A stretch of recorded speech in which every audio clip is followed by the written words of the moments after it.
नमस्कार मंडळी. नमस्कार सर. मागचं लेक्चर आपण राणे मॅडमच्या कुंडलीनुसार घेतलेलं होतं की तीर्थयात्रा करण्यासाठी त्यांचा प्रवासाचा योग आहे का आणि त्या केव्हा जातील. लक्षात आलं की नाही. साधारण आपण राणे मॅडमची कुंडली घेऊन तो इव्हेंट काढला मागच्या लेक्चरमध्ये की ऑगस्टच्या दरम्यान त्या अमुक अमुक तारखेला तीर्थयात्रेला प्रवास करू शकतील, प्रयाण करतील. बरोबर ना. ते लेक्चर तुम्ही पुन्हा ऐकलं असेल, त्याच्यानंतर समजून घेतलं असेल आणि खूप छान सांगितलं तुम्ही. आणि 3, 9 आणि 12 ही स्थानं कशी लागली, पण तुम्ही ते कार्यक्षत्व जे बोलत होता की कुठचा ग्रह कार्यशी आणि कार्यक्षत्व, तर त्याच्याबद्दल जरा थोडस चांगल्याने सांगू शकाल का? हो, नक्कीच शिकूया ना आपण कार्यक्षत्व कशी काढायची. कारण कार्यक्षत्व काढणं आपण ज्यावेळेला आता केपी साठी शिकणार आहोत सगळेजण, लक्षात घ्या विद्यार्थी मित्रांनो. केपी आपण शिकणार त्यावेळेला हा शब्द तुम्हाला वारंवार सारखं येणार की हा ग्रह ह्या स्थानाचा कार्येश झाला. कळलं की नाही. ग्रहाचं कारकत्व वेगळं होतं, पण ग्रह कार्येश होणं त्या भावाचा हा वारंवार शब्द आता तुम्हाला हा केपी क्लास करताना येणारच आहे. आणि मला असं वाटतं की तुम्हाला ती कार्यक्षत्व कळलीच पाहिजे. म्हणजेच तुमच्या आणि आमच्या प्रत्येकाच्या आयुष्यामध्ये आता पत्रिकेमध्ये कोणतरी महादशा स्वामी असतो, एक अंतर्दशा स्वामी असतो आणि विदशा स्वामी असतो. हे 3 पिलर आहेत आपल्या कुंडलीमध्ये, बरोबर ना. पण त्यावेळेला आपण नेहमी म्हणतो की हा ग्रह कुठली महादशा सुरू आहे आणि अंतर्दशा सुरू कुठली आहे, हा ग्रह कुठले कुठले हाऊसेस घेतोय, हा ग्रह कुठले कुठले हाऊसेस दाखवतोय, बरोबर ना. आपल्याकडे कुंडलीमध्ये 12 भाव आहेत. कुठल्या कुठल्या भावांचा तो ग्रह कार्येश झाला आणि ज्या वेळेला तो ग्रह सोर्स बनवतोय त्या भावांचा, त्यावेळेला ते भाव ऍक्टिव्ह झालेले आहेत तुम्हाला पाहिजे तो इव्हेंट देण्यासाठी. म्हणजे तुम्ही इव्हेंट कुठला पाहतात. आता आपण राणे मॅडमच्या कुंडलीमध्ये त्यांनी प्रश्न विचारला की मला धार्मिक स्थळाला जायचं आहे आणि माझ्याकडे 2 ऑप्शन्स आहेत. एक जून मध्ये पण आहे आणि एक ऑगस्ट मध्ये होणार आहे. तर साधारण केव्हा आम्ही जाऊ. मग त्यावेळेचे पण आपण LSRD पाहिले होते. त्या LSRD मध्ये बुध आलेला होता. बुध आला म्हणजे नक्कीच घटना आपल्याला 2 ऑप्शन्स घ्यावे लागतील, नाही असं नाही. कारण एकाच वेळेला घटना घडेल असं नाही बुध आल्याच्या नंतर.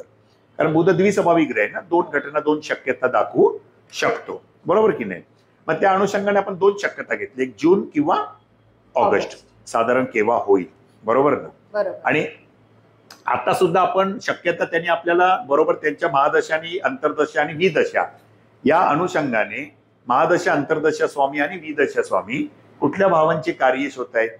तर साधारण बाहेर जाण्यासाठी, तीर्थयात्रा करण्यासाठी आपण प्रवास करणार, तीर्थयात्रेला जाणार, पण 9वं स्थान इम्पॉर्टंट होतं आणि त्याच्याच जोडीला तृतीय स्थान आणि 12वं स्थान पण इम्पॉर्टंट होतं, बरोबर ना. म्हणजे 3, 9, 12 होणार आहे. कुंडलीतलं तृतीय स्थान म्हणजे चतुर्थाचं व्यय, 9वं स्थान म्हणजे धर्मयात्रा पण आहेत, प्रवास आहेत, मोठमोठे प्रवास आहेत, आणि 12वं स्थान म्हणजे अननोन प्लेस, अननोन पर्सन्स असं म्हटलेलं होतं. त्या अनुषंगाने 3, 9, 12 ते देतच होते असं आपण म्हणत होतो. कार्येश झालेले आहेत महादशा स्वामी, अंतर्दशा स्वामी आणि विदशा स्वामी सुद्धा. आणि त्या अनुषंगाने आपण नंतर उत्तर काढलं की साधारण दुसरी शक्यता आपण पकडूया. आणि त्यावेळेला आपण दुसरी शक्यता आपण का पकडावी हे मागच्या लेक्चरमध्ये आपण शिकलेलो आहोत. आणि त्या अनुषंगाने आपलं ऑगस्ट मधलं उत्तर आलं. आणि आता गंमत म्हणजे बघा, गंमत आता त्यांनी जूनला पण काही असं म्हटलं होतं की जूनला पण आम्ही यात्रा करू शकतो, पण आपण ऑगस्टलाच पकडली आहे यात्रा आणि ती ऑगस्टला त्या डेटला बरोबर त्यांची जाते. पण ऑप्शन 2 होते आपल्याकडे.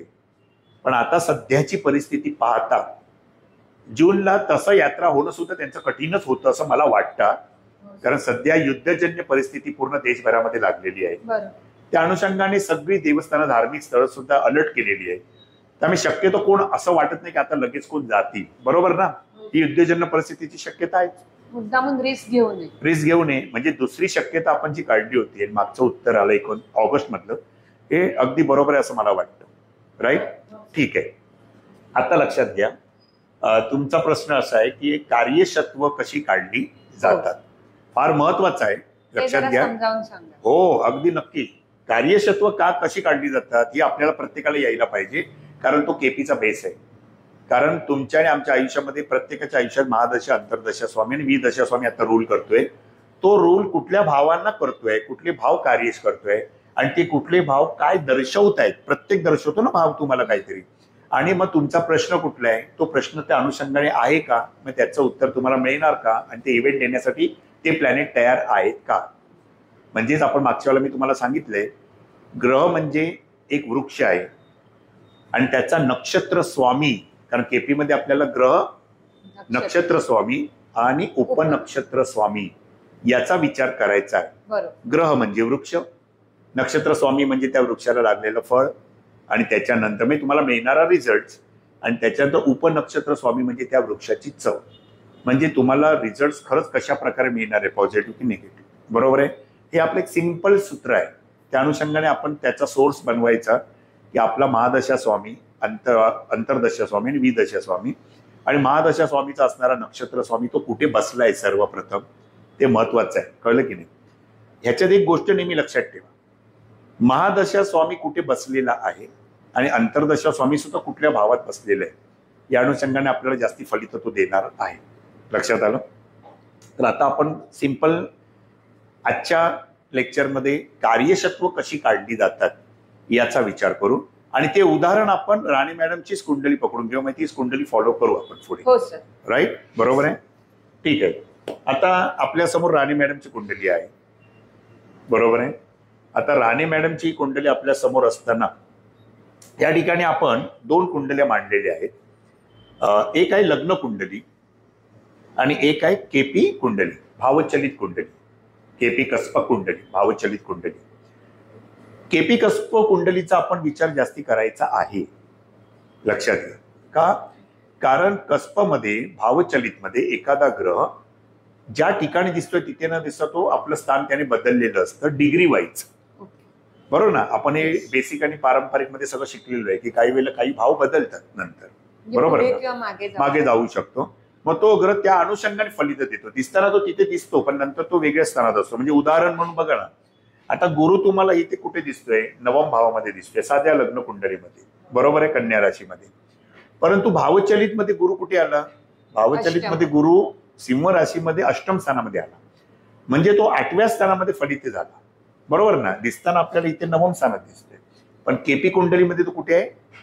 8व्या स्थानात दिसतोय. लक्षात आलं? मग आता भावचलित मध्ये कुंडलीमध्ये जिथे ग्रह बसलाय ते स्थान महत्वाचं आहे. लक्षात आलं? ते स्थान महत्वाचं आहे. आता उदाहरण म्हणून राणी मॅडमची कुंडली कंटिन्यू करूया. राहू सारखा जो ग्रह आहे, आता त्याला महादशा कुठली होती? राहूची महादशा सुरू आहे. राहूची महादशा तर 18 वर्षासाठी आहे. कळलं की नाही? पण त्याच्यामध्ये पुन्हा अंतर्दशा येणार. तर अंतर्दशा कोणाची आहे त्यांना? आता शुक्राची. बरोबर ना? म्हणजे आता महादशा आणि अंतर्दशा स्वामी कोण आहेत? राहू मध्ये शुक्र आहे, अंतर्दशा. आता आपल्यासाठी हे दोन पिलर अत्यंत महत्वाचे आहेत. हे दोन आपल्या पिक्चरचे हिरो आणि हिरोईन आहेत असं मानायला हरकत नाही. ते आता ठरवणार. बरोबर ना? प्लॅनेट्स आपले हिरो, आपले कॅरेक्टर्स आहेत आता ते सध्याचे. आपला हिरो कोण आहे कुंडलीचा, आणि आपल्या कुंडलीसाठी पुन्हा नंतर दुसरे आणखीन कास्ट म्हणजे कास्टिंग कोणाला कोणाला केलेले ते आपण बघायचे. बरोबर आहे. आता राहू तर राणी मॅडमच्या कुंडलीमध्ये हिरो आहे सध्या. बरोबर आहे. पण त्याला असणारा दुसरा हिरो कोण आहे पुन्हा नंतर? तो म्हणजे शुक्र, आणि तो अंतर्दशा स्वामी म्हणून आलाय. या दोघांचाच आता पहिल्यांदा आपण विचार करूया आणि यांची कार्यशत्व पाहूया. बरोबर आहे. कार्यशत्व काढताना लक्षात घ्या, जो प्लॅनेट आहे तो भावचलित कुंडलीमध्ये पहिल्यांदा पहा कुठे आहे. साध्या लग्न कुंडलीत तुम्हाला दिसेल, पण कार्यशत्व काढताना तो भावचलित कुंडलीचा विचार करायचा, कारण भाव ऍक्युरेट बदललेला असतो नंतर, आणि नंतर तो जिथे बसलाय त्या स्थानाची फलित जास्ती देणार. लक्षात ठेवा. बरोबर आहे. आता लक्षात घ्या, साधी कुंडलीकडे एक नजर ठेवा. राहूची महादशा आहे. राहू त्यांचा मूळ कुंडलीमध्ये कुठे आहे? मीन राशीमध्ये आहे. राहू आणि केतूला स्वतःच्या राशी नाहीत. मी नेहमी सांगतो ते भाडे तत्वावर राहतात. म्हणजे राहू आणि केतू ज्या राशीत असतात त्या राशी स्वामी जे कोण असतील ते ज्या भावाचे कार्यश होतील त्या सर्व भावांचे कार्यश राहू केतू सुद्धा होणार. लक्षात आलं? एक साधं सिंपल लक्षात ठेवून द्या गणित. ओके, क्लिअर आहे एवढं तुम्हाला? आता साध्या लग्न कुंडलीमध्ये राहू तुम्हाला दिसतोय मीन राशीमध्ये तृतीय भावात. राहू खरा कुठे आहे? मीन राशीमध्येच आहे, तृतीय भावात. ओके. परंतु भावचलित कुंडलीमध्ये राहू तुम्हाला कुठे दिसतोय? आता द्वितीय स्थानात दिसतोय. दिसला? म्हणजे साध्या लग्न कुंडलीमध्ये राहू तृतीय भावात आणि भावचलित मध्ये राहू आला द्वितीय भावात. म्हणजे राहू त्यांना कुठली देणारे स्थान? आता द्वितीय स्थानी जास्ती प्रबळ देणार. साधा वेळ आपल्याला दिसला इथे दिसला, पण नंतर तो कुठे आहे? इथे. ओके. मग आता आपण राहूचं कार्यक्षेत्र पहिल्यांदा पहा. तुम्ही पहिल्यांदा लिहून घ्या तिकडे, राहू म्हणून लिहा पहिल्यांदा, राहू. ओके. Okay sir. ठीक आहे. आता राहू म्हणून लिहिले. आता लिहिताना राहू कुठल्या भावामध्ये बसलेलं आहे? द्वितीय भाव. दुसऱ्या स्थानात आहे. आपण भावचलित कुंडलीकडे पहा, लग्न कुंडलीकडे नका पाहू. केपी कसप कुंडली, भावचलित कुंडली पहा. राहू आहे द्वितीय भाव, म्हणजे दुसरा भाव कुठला घेतलाय त्याने? दुसरा. ओके. आता राहूचा नक्षत्र स्वामी पहा, राहूचा नक्षत्र स्वामी पहा. ओके. आता हे बघा, तुमच्याकडे ऍस्ट्रोसेटला कोष्टक दिलेलंच आहे. हो. ग्रह, राशी, नक्षत्र, उपनक्षत्र, उपनक्षत्र. बरोबर आहे. आता या अनुषंगाने ग्रह, राशी, नक्षत्र लॉर्ड म्हणून NL, सब लॉर्ड म्हणजेच उपनक्षत्र स्वामी, आणि सब लॉर्ड म्हणजे उपनक्षत्र स्वामी. ओके. आता राहूचा आपण विचार करतोय. राहू बघा गुरुच्या राशीमध्ये आहे, गुरुच्या राशीमध्ये, म्हणजे त्याचा राशी स्वामी गुरु आहे. राशी स्वामी कोण आहे? गुरु. कारण मूळ कुंडलीमध्ये राहू कुठे आहे? जर तुम्ही पाहिलं मूळ कुंडलीमध्ये मीन राशीमध्ये, मीन रास कोणाची रास आहे? गुरुची. म्हणून राशी स्वामी कोण आला? गुरु आले. लक्षात घ्या. आलं लक्षात आहे? राशी स्वामी गुरु. आपण गुरुचा विचार नंतर करणार, कारण राहू ज्या राशीत असतो तो भाडे तत्वावर राहतो. म्हणून राहूचा राशी स्वामी जी घरं घेईल तीच घरं राहू पण घेणार. मालिक का जितना प्रॉपर्टी हो मेरा प्रॉपर्टी, हेच राहू म्हणतो, आणि राहू आणि केतू म्हणतात. ओके. आता राहू गुरुच्या राशीमध्ये आहे, परंतु म्हणजे मीन राशीमध्ये आहे, पण मीन राशीमध्ये किती नक्षत्र येतात? कुठली रास 2.25 नक्षत्राची असते. मग मीन राशीमध्ये प्रारंभीचं नक्षत्र कुठलं आहे? प्रारंभीचं नक्षत्र आहे पूर्वा भाद्रपदा. मीन राशीमध्ये पूर्वा भाद्रपदा नक्षत्राची व्याप्ती 0° ते 3°20 कला आहे. बरोबर आहे. पूर्वा भाद्रपदा गुरुचं नक्षत्र आहे. गुरुची सर्व नक्षत्र त्रिपाद नक्षत्र आहेत. बेसिक मध्ये शिकलोय आपण सगळं, ऍडव्हान्स मध्ये पण शिकलोय. पूर्वा भाद्रपदा नक्षत्र गुरुचं आहे. गुरुची सर्व नक्षत्र त्रिपाद आहेत, कारण त्याचे 3 चरण एका राशीत. म्हणून गुरुचे पूर्वा भाद्रपदा नक्षत्राचे 3 चरण कुंभ राशीमध्ये आहेत, 20° ते 30°. पूर्वा भाद्रपदाचे 3 चरण, आणि 1 चरण उरलेले आहे ते आहे मीन राशीमध्ये प्रारंभीचं 0° ते 3°20 कला. 0° ते 3°20 कला पूर्वा भाद्रपदा नक्षत्र गुरुचं. मग नंतर येतं नक्षत्र मीन राशीमध्ये उत्तरा भाद्रपदा. उत्तरा भाद्रपदा नक्षत्र पूर्ण व्याप्ती येते 13°20 कला. म्हणून 3°20 कला अधिक 13°20 कला 16°40 कलापर्यंत मीन राशीमध्ये 3°20 कला ते 16°40 कला उत्तरा भाद्रपदा नक्षत्र. त्याचा स्वामी आहे शनी. म्हणून त्याचा स्वामी कोण लिहिला? नक्षत्र स्वामी राहूच्या समोर शनी आहे ना. बरोबर. ऍस्ट्रोसेट मध्ये आपल्याला त्या कोष्टकात मिळते. ओके. आता राहूचा नक्षत्र स्वामी आला शनी. मग ते 24°40 कालाला उत्तरा भाद्रपदा नक्षत्राचं संपुष्टात आलं, आणि मग पुढे आलं रेवती नक्षत्र शेवटचं 16°40 कला अधिक 13°20 कला बरोबर 30°. आणि इथे रास सुद्धा समाप्त झाली, मीन रास, आणि रेवती नक्षत्र पण झालं. म्हणजे रेवती नक्षत्र स्वामी होता बुध, परंतु राहूचा नक्षत्र स्वामी कोण आहे? शनी.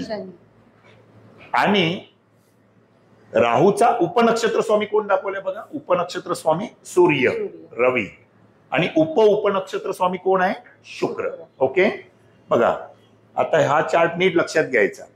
ग्रह राहू कुठल्या राशीमध्ये आहे? मीन राशीमध्ये आहे. म्हणून राशी स्वामी गुरु, तो नक्षत्र आहे उत्तरा भाद्रपदा, म्हणून त्याचा स्वामी शनी, आणि त्याचा उपनक्षत्र स्वामी आहे सबलॉर्ड रवी, आणि उपनक्षत्र स्वामी आहे शुक्र.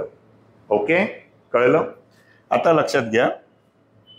आता तिथे राहू आपण द्वितीय स्थानात लिहिलेला आहे. आता म्हणजे द्वितीय स्थानात आहे, द्वितीय भावात कसप कुंडलीमध्ये. म्हणून राहूच्या समोर नंबर 2 ठेवा. नंबर 2 म्हणजे काय? 2 नंबर म्हणजे द्वितीय भाव, म्हणजे राहू द्वितीय स्थानाचा कार्येश झाला. कळलं? कळलं. आता ग्रह आणि त्याचा नक्षत्र स्वामी. बरोबर आहे.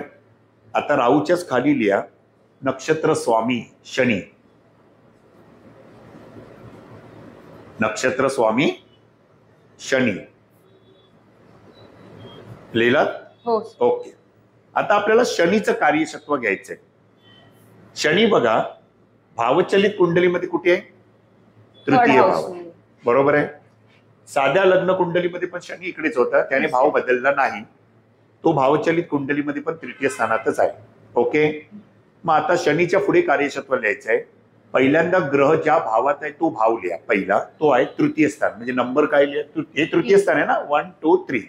नंबर 3 या ठिकाणी शनी स्वतः बसलेला आहे. आता शनीच्या राशी, शनीला राशी आहेत ना, राहूला नव्हत्या पण शनीला राशी. कुंभ आणि मीन. येस, कुंभ आणि मीन. कुंभ आणि मीन, मकर आणि कुंभ. ओके. आता मीन राशीमध्ये तो स्थित आहे. बरोबर आहे तुमचं म्हणणं, तो मीन राशीमध्ये स्थित आहे पण तो तृतीय भावात. परंतु राहू शनीच्या स्वतःच्या राशी कुठल्या आहे? मकर आणि कुंभ. मग मकर आणि कुंभ कुठे? त्यांचं लग्न आहे मकर लग्न, म्हणजे हे आहे प्रथम भाव आणि हा आहे कुंभ रास द्वितीय स्थानात आले. म्हणजे आता पुढे काय लिहिणार आपण? 1 आणि 2 स्वल्पविराम करा. 1 आणि 2. बरोबर आहे. जिथे नंबर 3 दिलाय ना त्याला अशी एक तिरपी रेस मारा. तिरपी रेस मारायची. तिरपी हा मध्ये.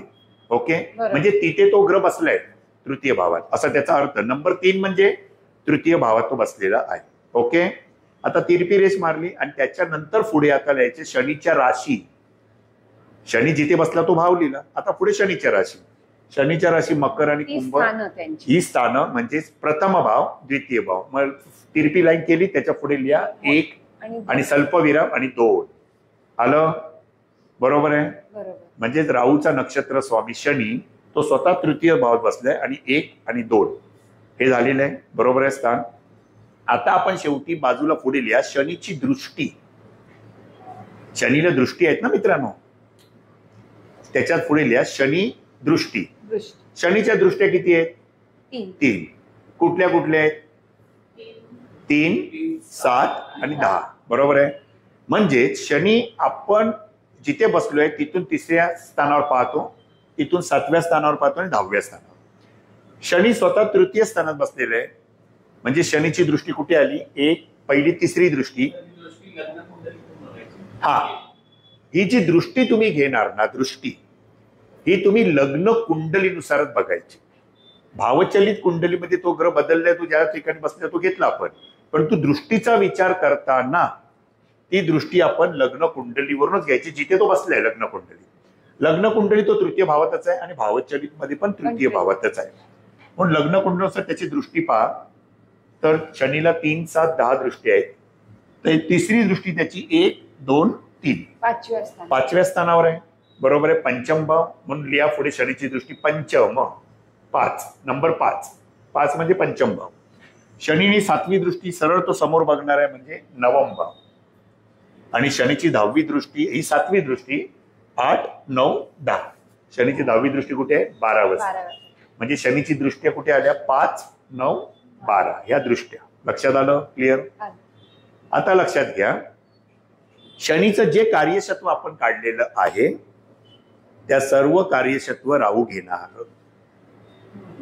सर्व ज्या ज्या भावांचं जे भाव दर्शवलेले आहेत म्हणजे 3, 1, 2, 5, 9, 12. येस, हे 3, 1, 2 आले, याचा पण राहू कार्यश होणार. आणि दृष्टी ही आपण शेवटी पकडणार, पण दृष्टी परत्वे सुद्धा नंतर मग राहू 5, 9, 12 याचा कार्यश होणार. लक्षात आलं? बरोबर आहे. कळलंय एवढं सगळ्यांना? आता आपण काय पकडलंय की ग्रह आणि त्याचा नक्षत्र स्वामी. बरोबर आहे. ग्रह आणि त्याचा नक्षत्र स्वामी. परंतु आता राहू हा ग्रह स्वतः कुठल्या राशीमध्ये बसलाय? मूळ कुंडलीमध्ये पाहायचं. लग्न कुंडलीमध्ये मीन येते म्हणजे तो गुरुच्या राशीमध्ये. मग मगाशी मी काय म्हटलंय, राहू आणि केतू ना स्वतःच्या राशी नाहीत. ते ज्या राशीत असतात त्या राशी स्वामी, तो राशी स्वामी जे हाऊसेस घेणार ते सर्व हाऊसेस राहू किंवा केतू जे असतील ते सर्व घेणार. बरोबर आहे. मग आता आपल्याला याच्यासाठी राहू कुठे आहे? मीन राशीमध्ये. मूळ त्याच्यासाठी साधी लग्न कुंडलीच बघायची. भावचलित नाही बघायची. भावचलित मध्ये त्याने भाव बदलला, कुंभेत गेला, पण ओरिजिनल राहू कुठे आहे? मीनेत.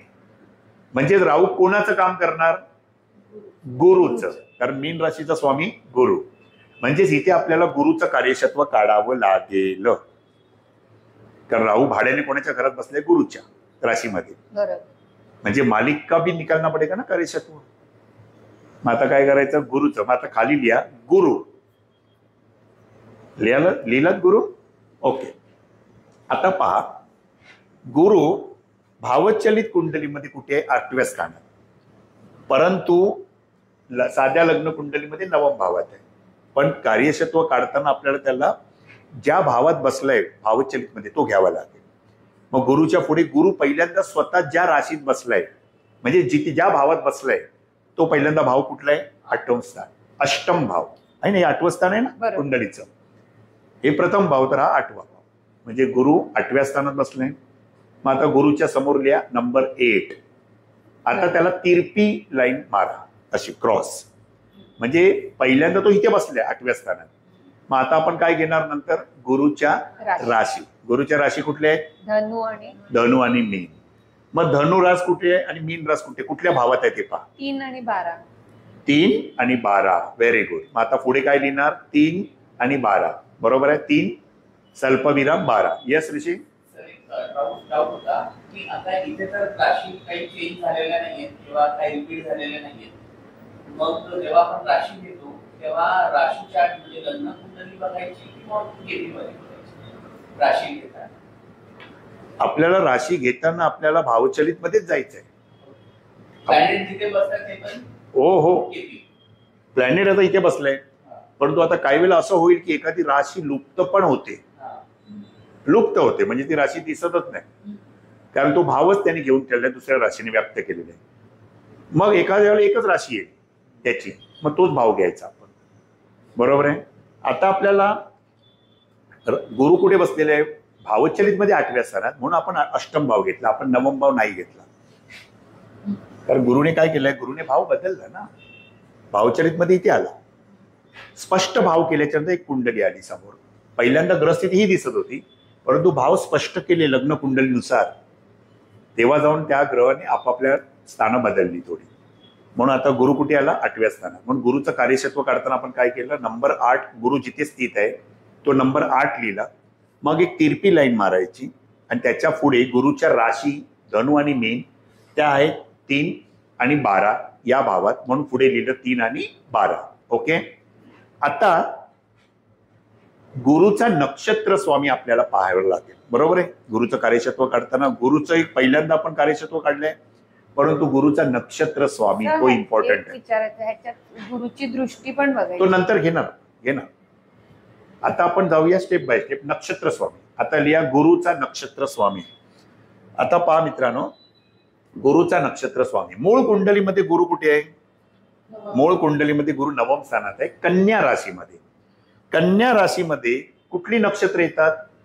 कन्या राशीमध्ये पहिल्यांदा इथं रवीचं नक्षत्र 0° ते 10°, उत्तरा फाल्गुनी नक्षत्र, 10° ते 23°20 कला हस्त नक्षत्र, ते पूर्ण नक्षत्र येतं कन्या राशीमध्ये. त्याचे 4ही चरण कन्या राशीमध्ये येतात. म्हणजे त्याचा स्वामी आहे चंद्र. आणि हस्त नक्षत्राच्या नंतर 23°20 कला ते 30°, एक रास कुठली? 30°ची. 23°20 कला ते 30° चित्रा नक्षत्र. चित्रा नक्षत्राचे 2 चरण कन्येत येतात आणि 2 चरण तुळेत जातात. बरोबर आहे. म्हणजेच या ठिकाणी आपल्याला काय झालेलं आहे की चित्रा नक्षत्राचा स्वामी मंगळ. म्हणजे कन्या राशीमध्ये नक्षत्र स्वामी म्हणून कोण येतात? रवी, चंद्र, मंगळ. बरोबर आहे. तो दशेचा पण क्रम असतो ना, महादशेचा पण क्रम तसाच असतो. मग आता पहा, गुरु कन्या राशीमध्ये आहे म्हणून राशी स्वामी बुध आला. राशी स्वामी बुध आहे, परंतु त्याचा नक्षत्र स्वामी कोण आहे? चंद्र. कारण गुरु हस्त नक्षत्रामध्ये आहे.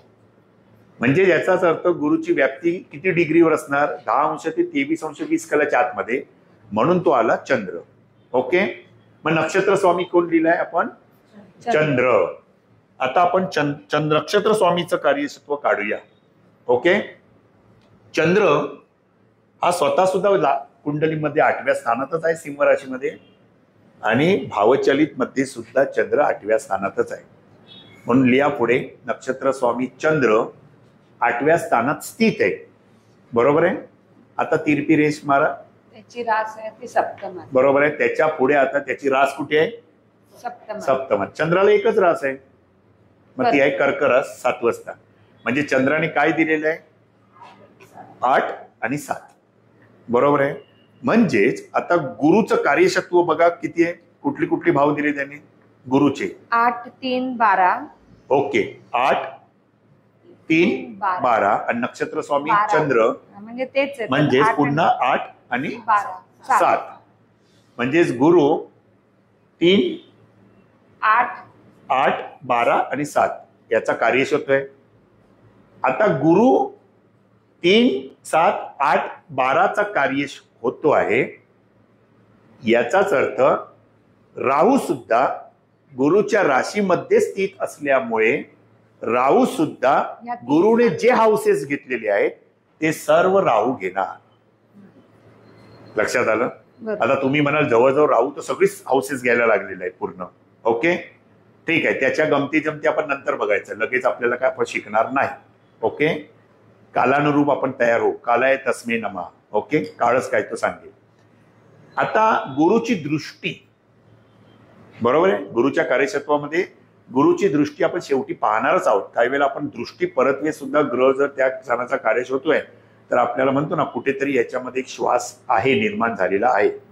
आता आपण गुरुची दृष्टी पाहूया. गुरुची दृष्टी ही साध्या लग्न कुंडलीनुसारच घ्यायची. ओके, आता साध्या लग्न कुंडलीकडे पहा. गुरु कुठे आहे? 9व्या स्थानात. म्हणजे इथूनच दृष्टी घ्यायची आहे. आता गुरुला दृष्ट्या किती? जशा शनीच्या दृष्ट्या पाहिल्या 3, गुरुच्या दृष्ट्या शिकलात तुम्ही सगळे 5, 7 आणि 9.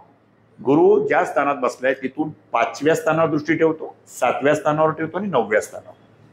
बरोबर आहे. प्रत्येक ग्रहाला 7वी दृष्टी आहेच, परंतु शनी, गुरु आणि मंगळांना स्वतंत्र दृष्ट्या दिलेल्या आहेत 2 वेगळ्या. तसं गुरुला कॉमन दृष्टी 7वी आहेच, परंतु त्याही व्यतिरिक्त 2 दृष्ट्या दिल्या त्या 5 आणि 9. आणि गुरुच्या सर्व दृष्ट्या या अमृत तुल्य दृष्ट्या आहेत. म्हणजे गुरु ज्या भावाकडे बघतो, ज्या स्थानाकडे आपल्या दृष्टीने पाहतो तिथे तो नेहमी संरक्षण करतो. म्हणून आपण नेहमी म्हणतो कुंडली पाहताना गुरुची दृष्टी ह्या भावावर आहे, त्यामुळे ह्या भावाची फलित जरी काही वेळेला अशुभ मिळत असतील परंतु ती गुरुच्या दृष्टीमुळे अशुभ फलादेशाची तीव्रता कमी होऊ शकते. बरोबर आहे. तर आता साध्या लग्न कुंडलीनुसार मित्रांनो गुरुची दृष्टी पहा. गुरु 9व्या स्थानात आहे, म्हणजेच गुरुची 5वी दृष्टी आली इथून 1, 2, 3, 4, 5 प्रथम स्थान. मग गुरु दृष्टी लिहा बरं पुढे. गुरु दृष्टी प्रथम स्थान, नंबर 1 प्रथम स्थानावर 5वी दृष्टी, 7वी दृष्टी तृतीय स्थान नंबर 3 आणि 9वी दृष्टी 7, 8, 9 9वी दृष्टी पंचम भाव. म्हणजेच 1, 3, 5 याच्यावर गुरु पाहतोय. बरोबर आहे. बरोबर. आता लक्षात घ्या, राहूचं तर कार्यक्षेत्र आलं. आता गुरु जेवढे हाऊसेस घेतले, जे नंबर्स गुरुने घेतलेले आहेत ते सर्व नंबर राहू घेणार. लक्षात आलं? म्हणजे राहू सगळ्याचं कार्यक्षेत्र होणार. मालिक का जितना प्रॉपर्टी उतना मेरा प्रॉपर्टी. कळलं? हे माझं वाक्य लक्षात ठेवायचं. हे सगळे हाऊसेस राहू घेऊन चाललेले. याचाच अर्थ राहूची महादशा त्यांना सुरू आहे. मग त्यांचा प्रश्न काय होता मागच्या लेक्चरमध्ये की मला तीर्थयात्रेला जायचंय. तीर्थयात्रेला जायचंय म्हणजे प्रवास आले, म्हणजे घर सोडावं लागणार, धर्मयात्रा करायची आहे. मग धर्माचं स्थान कुठलं होतं पुन्हा नंतर, तर ते 1, 5, 9 हे धर्मत्रिकोण म्हटलेला होता. आणि पुन्हा आपल्याला प्रवास करायचे आहेत म्हणजे 3 आणि 9 ही स्थानं आली तर त्याचबरोबर पुन्हा 12वं स्थान पण आलं. बरोबर आहे. याचाच अर्थ 3, 9, 12 यापैकी स्थानं देतोय का? आलो ना. नंबर्स बघा तिथे, त्यांना नंबरनं सर्कल करा. 3, 9, 12 स्थानं आलेली आहेत सगळे एकदम पूर्ण. बरोबर आहे. म्हणजे ही स्थानं तर मिळतात राहूच्या दशेमध्ये. म्हणजे राहू द्यायला तयार आहे. म्हणजे या दशेमध्ये 3, 9, 12 देतोय. म्हणजे या दशेमध्ये आपण म्हणू शकतो राणे मॅडमना की तुम्ही या दशा सुरू होते तसे तुमचे प्रवास भरपूर होणार आहेत. या दशेमध्ये तुम्ही प्रचंड प्रवास कराल, काही घाबरू नका. पण आताचा जो प्रश्न होता मागच्या लेक्चरमध्ये की त्यांना आता पुढे जायचं आहे तर तो द्यायला तयार आहे का? म्हणजे आता ते जाऊ शकतात का इव्हेंट, म्हणजे तो आपल्याला फळ मिळणार आहे का? बरोबर आहे. बरोबर. आता त्यांना आता आपण यायचं अंतर्दशेवर, कारण राहू तर 18 वर्ष आहे ना. आणि आता अंतर्दशेमध्ये कोण आहे? तर अंतर्दशा कोणाची आहे? शुक्राची अंतर्दशा आहे. ओके, मग आता आपल्याला काय करायचंय, अंतर्दशेमध्ये शुक्र आलाय, मग आता आपल्याला शुक्राचं कार्यशत्व काढायचं आहे. मग आपण कार्यशत्व काढूया, आता एक प्रॅक्टिस करूया ना कार्यशत्व काढायची, बरोबर आहे. बघा, पहिल्यांदा पाहूया साध्या लग्न कुंडलीमध्ये शुक्र कुठे आहे, द्वितीय स्थान. भावचलित कुंडली तुमच्या बाजूलाच आहे, भावचलित मध्ये कुठे आहे शुक्र, पुन्हा द्वितीय. म्हणजे शुक्राने काय आपला भाव बदलला नाही आणि राशी पण कुंभच आहे त्याची, बरोबर आहे. म्हणजे शुक्र, आता लिहा शुक्र, आता शुक्राच्या पुढे पहिल्यांदा लिहायचंय शुक्र ज्या भावात बसलाय तो भाव 2. यस, द्वितीय भावात, हे दुसरं स्थान आहे म्हणून द्वितीय भावात. मग लिहा नंबर 2 लिहिलात. आता काय करायचंय, तिरपी रेष मारायची, मारली. आता त्याच्या पुढे शुक्राच्या राशी, शुक्राला स्वतंत्र राशी आहेत ना स्वतःच्या, एक आहे वृषभ आणि एक आहे तूर.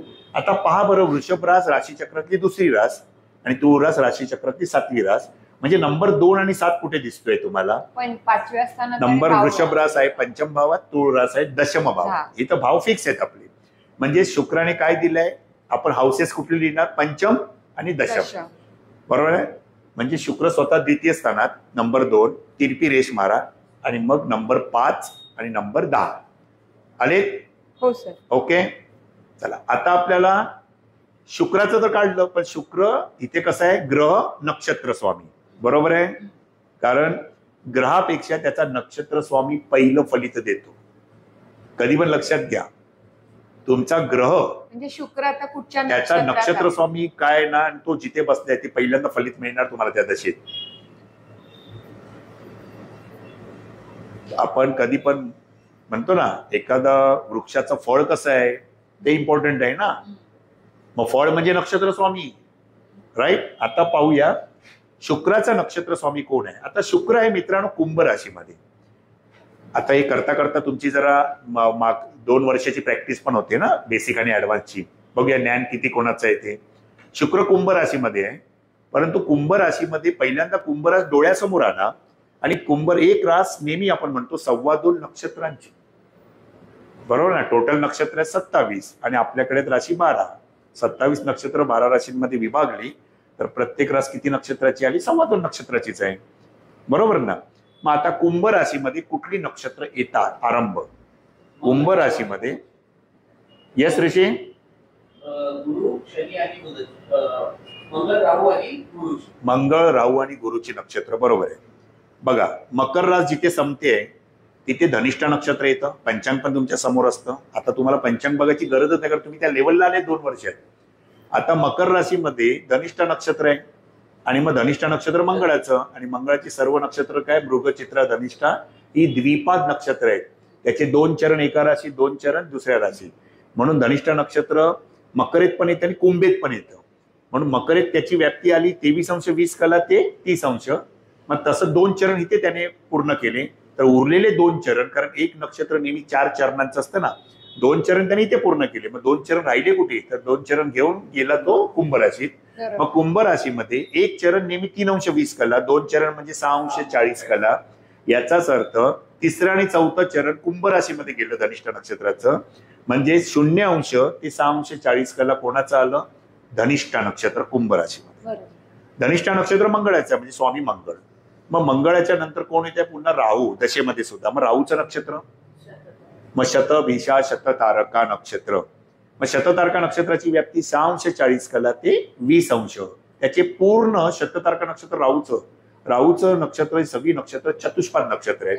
म्हणजे त्याचे 4ही चरण एकाच राशीत येतात आणि ती नक्षत्र आहेत आद्रा, स्वाती, शततारका. आद्रा येतो मिथुनेत, स्वाती येतो तुळेत आणि शततारका कुंभेत.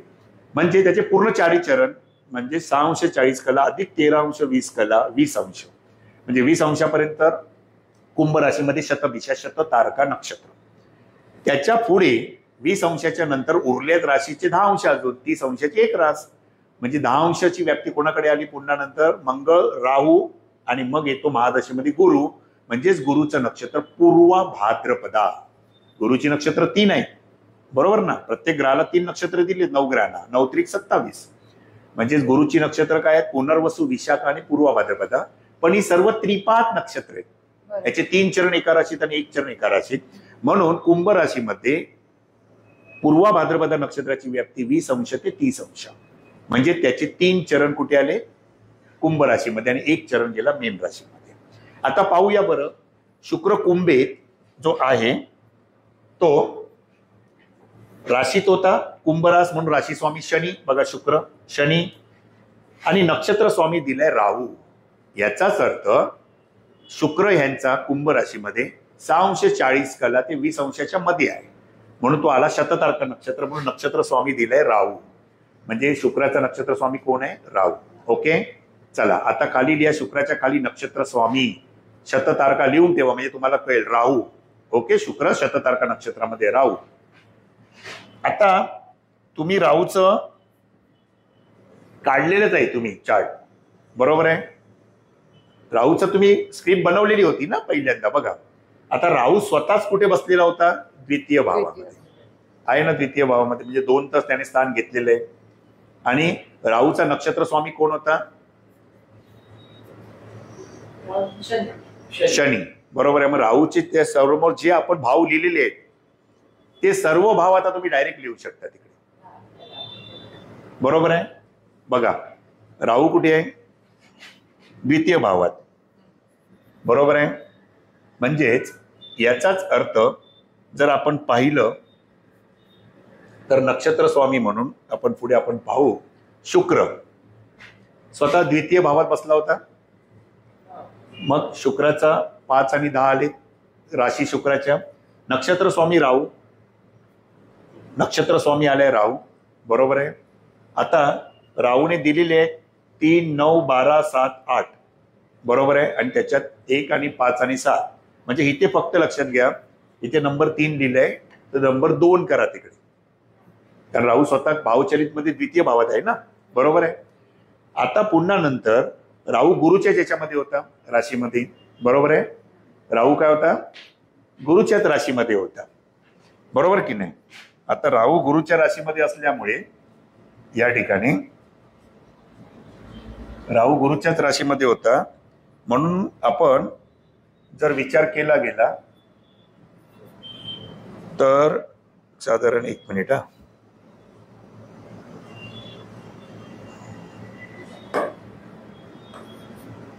2 नंबर.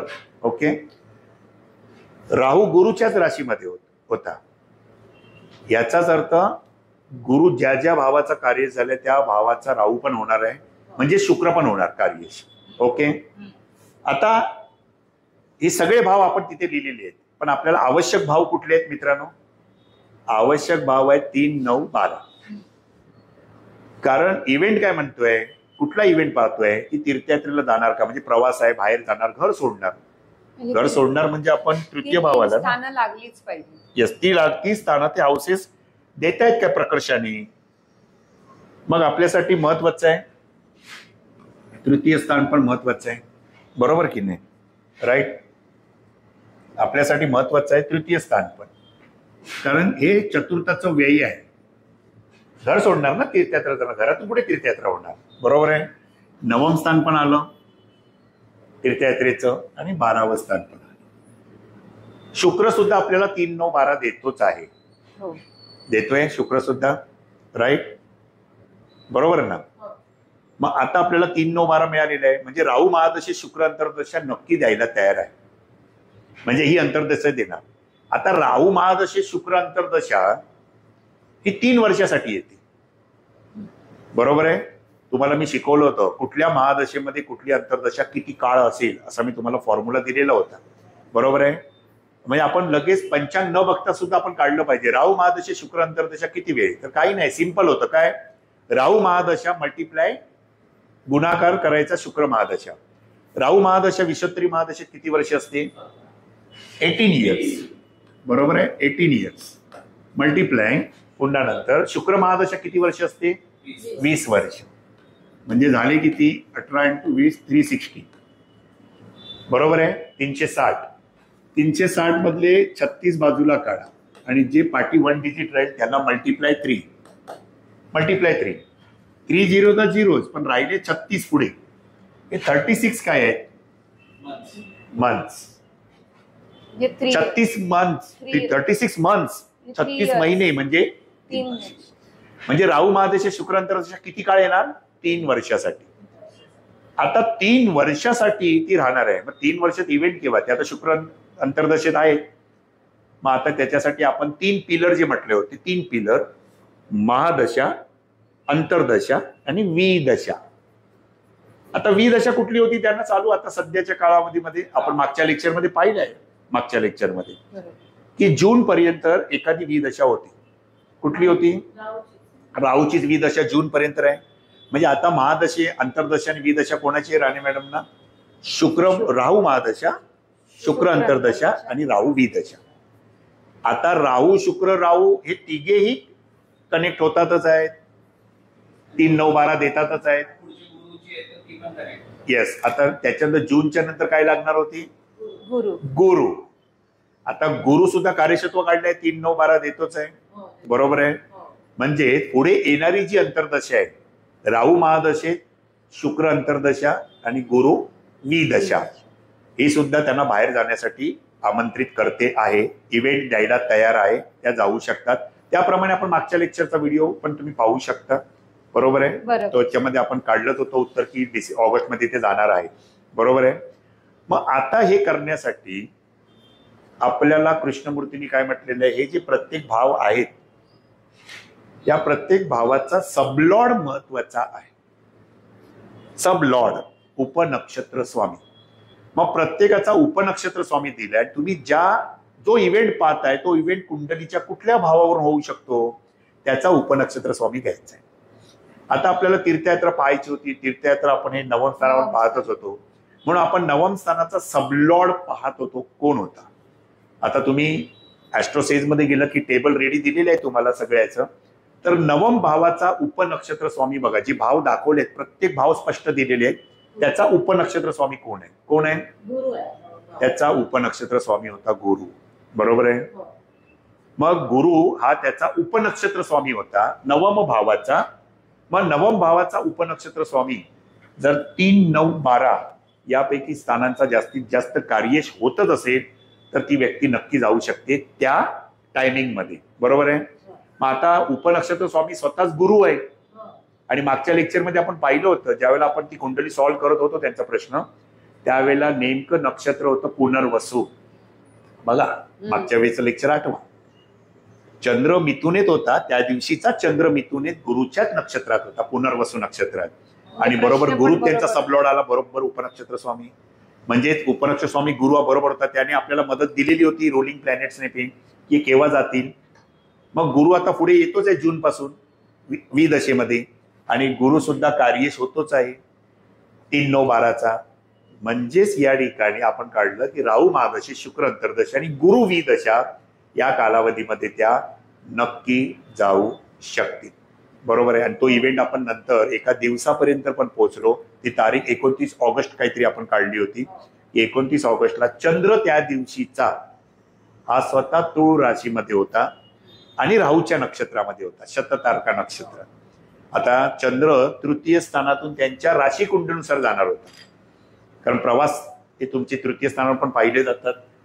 त्यांची राशी कुंडली जर तुम्ही सिंह रास जर तुम्ही लग्नी मांडली, सिंह रास, तर 5, 6, 7 म्हणजे तृतीय स्थानामध्ये तुळ रास येते. आणि 29 ऑगस्टला चंद्र बरोबर तुळेतच भ्रमण करणार आहे, म्हणजे तृतीय स्थानातूनच भ्रमण करणार आणि तो जाणार शततारका नक्षत्रातून राहूच्या. आता महादशा कोणाची आहे? राहूची. अंतर्दशा कोणाची? शुक्राची. मग आता बघा शततारका त्या दिवशीचा 29 ऑगस्टला चंद्र असणार तुळे, म्हणजे यांच्या कुंडलीमधून तो राशीनुसार तिसरा चंद्र लागला. तिसरा चंद्र म्हणजे तुमचे प्रवास येणार नक्की. त्याची थर्ड हाऊस तुम्हाला प्रवास दर्शवतो ना, आणि चंद्र प्रवासाचाच कारक आहे. पुन्हा चंद्र तृतीय स्थानातून ज्या दिवशी तुमच्या महिनाभरामध्ये पण जातो त्यावेळेला छोटे मोठे प्रवास तुम्ही करता. कळलं? करता छोटे मोठे प्रवास, आणि तो प्रवासासाठी दिवस चांगलाच असतो. मग चंद्र तृतीय स्थानातून जाणार 29 ऑगस्टला शुक्राच्या राशीमधून आणि राहूच्या नक्षत्रातून. आता महादशा कोणाची आहे राणी मॅडम ना? राहू महादशा. अंतर्दशा कोणाची? शुक्राचीच. म्हणजे राहू आणि शुक्र तिथे पण रुलिंग मध्ये आले आणि चंद्र तृतीय स्थानातून भ्रमण करणार होता राशीनुसार. म्हणजे ही गोष्ट अनुकूल होती, म्हणजे तो कार्यश झाला. कळलं? आता समजलं तुम्हाला कार्यशत्व कशी काढली जाते? हो सर, आता कार्यश कळलं. राईट. म्हणजे यानुसार तुम्ही काढू शकता की माझ्या आता तुम्ही प्रत्येक भावाचे पण कार्यग्रह काढू शकता, पण ह्याला मित्रांनो, विद्यार्थी मित्रांनो, यांना सराव अत्यंत आवश्यक आहे. मी तुम्हाला शिकवलं आणि तुम्ही ऐकलं आणि नंतर तुम्ही त्याची प्रॅक्टिसच नाही केली तर पुढे काही होणार नाही. मी नेहमी सांगतो, कुठल्याही गोष्टीचा तुम्ही सराव करा. जेवढा तुम्ही जास्तीत जास्त सराव कराल तेवढं तुम्हाला ते फार इझी होईल. नंतर तुम्हाला सुरुवातीला तुम्ही कोणालाही कन्सल्ट करताना बाजूला पेपर घेऊन जरी बसला तरी कार्यक्षेत्र जरी काढला त्याच्या पत्रिकेच्या ग्रहांची, आता महादशा नंतर दशेची, तरी हरकत नाही, कोणी तुम्हाला हसत नाही. नंतर हा मी तुम्हाला चॅलेंज देऊन सांगतो, नंतर तुम्ही नुसतं कुंडलीकडे दृष्टिकोन टाकाल, महादशा अंतर्दशा कोण आहे आणि त्याचं कार्यक्षेत्र लगेच काढा. तिथे बघून चार्टकडे बघून 2 पेज बाजूला करून लगेच सांगा कार्यक्षेत्र कोण आहे. बरोबर आहे. आणि कार्यक्षेत्र आता ॲस्ट्रोसेटमध्ये पण तुम्हाला दिलेली असतात. प्रत्येक प्लॅनेटला जर गेलात की पुढे तो किती हाऊसेस दिलेले आहेत त्यानुसार तुम्ही बघता महादशा अंतर्दशा विदशा कोण आहे ते लिहून घ्या आणि तो कुठले कुठले हाऊसेस देतात त्याने प्रश्न काय विचारला आणि प्रश्न देण्यासाठी तो अनुकूल आहे का. बरोबर आहे. आता ही प्रॅक्टिस करा मित्रांनो. Yes sir. कंटिन्यू जर तुम्ही प्रॅक्टिस केली, सराव केलात तर हळूहळू तुम्हाला हे काही डिफिकल्ट वाटणार नाही. तुम्ही 10 कुंडल्यांचा प्रॅक्टिस करा. बघा तुमच्या घरातलीच मंडळी आहेत, तुमच्या घरामध्ये 10 व्यक्ती आहेत घरामध्ये, आता त्यांच्या पत्रिका तुमच्या समोर आहे, त्याच घेऊन बसा. त्यांना महादशा अंतर्दशा कुठल्या आहेत आणि आता कुठले कुठले हाऊसेस देत आहेत ते महादशा अंतर्दशा स्वामी ऍक्टिव्ह कुठले ऍक्टिव्ह केले ते पहा आणि त्या अनुषंगाने त्यांचे प्रश्न पहा काय असतील ते. म्हणजे तुम्हाला कार्यक्षेत्र काढण्याची प्रॅक्टिस होईल. तुमच्या घरामध्येच मेंबर आहेत, घाबरू नका.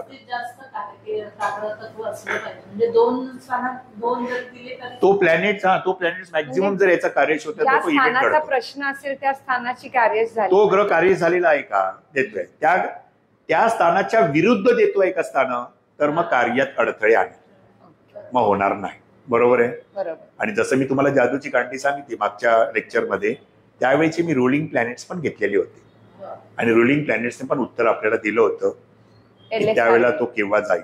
बरोबर आहे. मग त्यानुसार आपण पाहिलं तर रवी पण आला होता ना याच्यामध्ये आणि बुध पण आलेला होता, म्हणून आपण नंतर नक्षत्र पण पकडली आणि त्या अनुषंगाने आपण तो इव्हेंट काढला त्या महिन्यातला. बरोबर.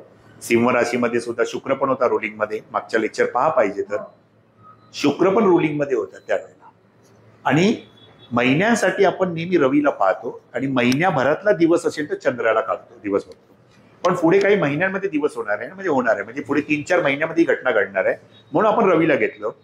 मग रवीचं भ्रमण त्या राशीमधून आणि या नक्षत्रातून, म्हणजे जे तुमच्याकडे रुलिंग मध्ये येतील त्यातला लग्न स्वामी पकडला, LSRD पाहिले, LSRD.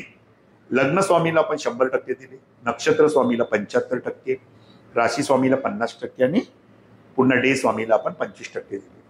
मग या अनुषंगाने आपण असं घेऊ शकतो, LSRD मध्ये लग्न स्वामी आणि नक्षत्र स्वामी आहे. तर लग्न स्वामीच्या रवी हा ग्रह महिन्याभरातल्या काही घटना बघण्यासाठी, सूत्र नेहमी लक्षात ठेवा, सूत्र आता काही वर्षभरातल्या घटना पाहणार त्यावेळेला आपण रवीला पाहणार आणि महिन्याभरातली दिवसागणितली गोष्ट आपण पाहणार त्यावेळेला आपण चंद्राला पाहणार. बरोबर आहे. आता त्यावेळेचे जे रुलिंग प्लॅनेट्स असतील LSRD मध्ये त्यावेळेला सूत्र नेहमी लक्षात घ्या. आपण सूत्र काय वापरतोय त्यावेळेला नेमकं त्यांचं सिंह लग्न सुरू होतं. मागचं लेक्चर पहा पाहिजे तर पुन्हा विद्यार्थी मित्रांनो. LSRD मध्ये तुम्हाला नीट समजेल डिटेलिंग मध्ये.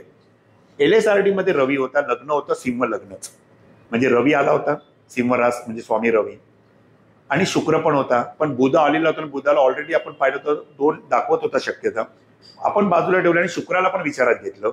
तर सिंह राशीमध्ये ज्या वेळेला रवी जाणार होता सिंह राशीमध्ये, बरोबर की नाही, त्यावेळेला सिंह राशीमध्ये तो कुठल्या नक्षत्रातून जाणार होता. मग सिंह राशीमध्ये प्रथम नक्षत्र येत आहे केतूचं, मग नक्षत्र येत आहे पूर्वा फाल्गुनी शुक्राचं आणि मग येते उत्तरा फाल्गुनी. म्हणजे तिथे रुलिंग मध्ये केतू होता, शुक्र होता आणि रवी होता. बरोबर आहे. पण रवीला ऑलरेडी आपण घेतलेलं आहे, मग शुक्र होताच आपल्याकडे, म्हणून आपण इव्हेंटमध्ये काय पाहिलं की रवी लग्न स्वामी ज्या वेळेला लग्न स्वामीच्या राशीतून, कळलं की नाही, आणि नक्षत्र स्वामीच्या राशीतून ज्या वेळेला आपण पाहू अंतर्दशा स्वामी असेल, म्हणजे महादशा स्वामी आणि अंतर्दशा स्वामी पाहिलं तर रवीचं भ्रमण हे महादशा स्वामीच्या राशीतून आणि अंतर्दशा स्वामीच्या नक्षत्रातून रवीचं गोचर भ्रमण होईल, त्यावेळी ती घटना घडेल. मग LSRD मध्ये आपण काय पाहिलं, लग्न स्वामी आणि नक्षत्र स्वामी. मग लग्न स्वामीच्या राशीतून म्हणजेच रवीची रास आली, लग्न स्वामी म्हणून रवी आला, म्हणून रवीची सिंह रासच आहे. सिंह राशीमधून आणि जो नक्षत्र स्वामी म्हणून आला तो गुरु. पण नक्षत्र स्वामी गुरु हा जो आलेला होता तो गुरुचं नक्षत्र तिथे मिळत नव्हतं, आपल्याला भेटतच नव्हतं. मग पुन्हा नंतर बुधाचं नक्षत्र पण रवीच्या राशीमध्ये नाही, पण शुक्राचं नक्षत्र होतं पूर्वा फाल्गुनी. म्हणून आपण घेतलं की रवीच्या राशीतून आणि पूर्वा फाल्गुनी नक्षत्रातून ज्यावेळेला रवी जाईल सिंह राशीतून, म्हणजे सिंह राशीतून पूर्वा फाल्गुनी नक्षत्रातून रवीचं भ्रमण होईल, त्यावेळी ती घटना घडेल. रवी 16 ऑगस्टच्या दरम्यान, 16 ऑगस्ट ते 16 सप्टेंबर हा रवी सिंह राशीमध्ये असतो, हे आपल्याला सगळ्यांना माहिती आहे. मग प्रथम तो पहिल्यांदा कुठे येतो, तर तो येतो मघा नक्षत्रामध्ये 0° ते 13°20 कला, आणि तिथून नंतर 13°20 कला ते 26°40 कला पूर्व फाल्गुन नक्षत्रातून जाणार. आणि आपल्या सगळ्यांनाच माहिती आहे रवीची दिवसाची गती किती असते, 1 डिग्री. रवी दिवसाला 1 डिग्री फिरतो, म्हणजे मघा नक्षत्राची व्याप्ती 13°20 कला. 13°20 कला करायला फिरायला त्याला 13 दिवस लागतील. म्हणजे 16 तारखेला जर तो गेला मघा नक्षत्रामध्ये सिंह राशीमध्ये, तर त्याला 13° पूर्ण करायला पुढे 28 तारीख उजाडेल. म्हणजे 16 तारीख ते 28 तारखेपर्यंत रवी असेल मघा नक्षत्रात.